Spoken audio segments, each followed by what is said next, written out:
কিন্তু সেখানে দাঁড়িয়ে লিভ ভিলেজটি দেখতেছিল এবং সে লিভ ভিলেজের যে স্ট্যাচু গুলো আছে সেখানে তাকে বলতেছিল এটাই কি ফোর গ্রেট নিনজা ওয়ারের হিরো নারুটো উজুমাকি, তো আমাকে কি তার সাথে ফাইট করতে হবে। তখন আমরা দেখি গোকু সেখান থেকে উদা হয়ে যায় এবং নারুটো এবং সাসকের সামনে এসে মুখোমুখি হয়। তখন আমরা দেখতে পাই নারুটো এবং সাসকে তার সামনে এসে বলে হু আর ইউ। তখন গোকু বলে আমি ড্রাগন বল অ্যানিমের মেইন ক্যারেক্টার। তখন আমরা দেখতে পাই নারুটো এন্ড গোকুর মধ্যে একটি ফাইট শুরু হয় আর সেই ফাইটের মধ্যে কিন্তু গোকুর স্পিড এত বেশি ছিল যে নারুটো এবং গোকু তাকে ধরতে পারে না। তখন নারুটো রাশিগান হাতে নিয়ে কিন্তু গোকুর উপর আক্রমণ করে বা গোকু সাসকেকে এক হাতে দিয়ে দূরে পাঠিয়ে দেয়। নারুটো যখন তার পিছে গিয়ে গোকুকে আক্রমণ করবে নারুটোকে কিন্তু ধাক্কা দিয়ে দূরে পাঠিয়ে দেয় এবং সাসকে তার ইলেকট্রিক এনার্জি দিয়ে কিন্তু গোকুর উপর আক্রমণ করে বা গোকু তাকে কিন্তু দূরে সরিয়ে দেয় এবং সাসকে যতবারই গোকুর উপর আক্রমণ করে গোকু কিন্তু তাকে দূরে পাঠিয়ে দেয়। তখন নারুটো তার শ্যাডো ক্লোন টেকনিক ইউজ করে বা এতগুলো শ্যাডো ক্লোন গোকুর উপর আক্রমণ করার পরে কিন্তু গোকুর কিছু হয় না। গোকু কিন্তু তার ফুল স্পিডে কিন্তু সবগুলো শ্যাডো ক্লোনকে মারতে থাকে। তখন সাসকে কিন্তু তার শারিঙ্গানে পাওয়ারের মাধ্যমে কিন্তু গোকুকে দেখতে পাচ্ছিল না। মানে সে বলতে থাকে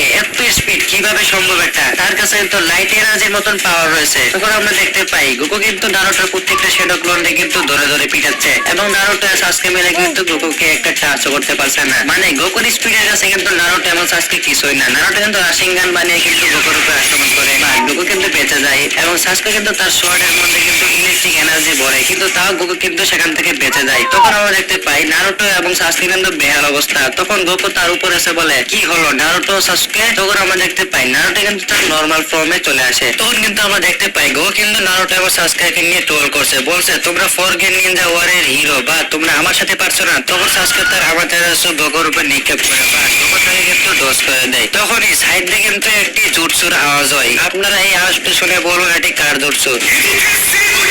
আপনারা হয়তো বুঝে গিয়েছেন এটা কিন্তু রিঅ্যানিমেশন জুটসু। আর আমরা দেখতে পাই সাইড দিয়ে কিন্তু মাদারা, হাসিনামা, মিনাটো, ইটাচি, ওবিটো সবাই কিন্তু সাইড দিয়ে মানে যত ভিলেন হিরো হোকাগে রয়েছে তারা কিন্তু সবাই রিঅ্যানিমেশন হয়ে যায়। মানে এখন কিন্তু ফাইটটা আরো ধুমধুমান হতে চলেছে। আর আমরা তারপর কিন্তু নেজিকে দেখতে পাই তাকে কিন্তু রিঅ্যানিমেশন করা হয়েছে এবং সে বলছে এখানে কি হচ্ছে। আর এখানে কিন্তু আজকের এপিসোডটা শেষ হয়ে যায়। মানে এটা কিন্তু পার্ট 1 ছিল, আমি পরের ভিডিওটা পার্ট 2 ছাড়বো। আর এই ভিডিওটা অনেক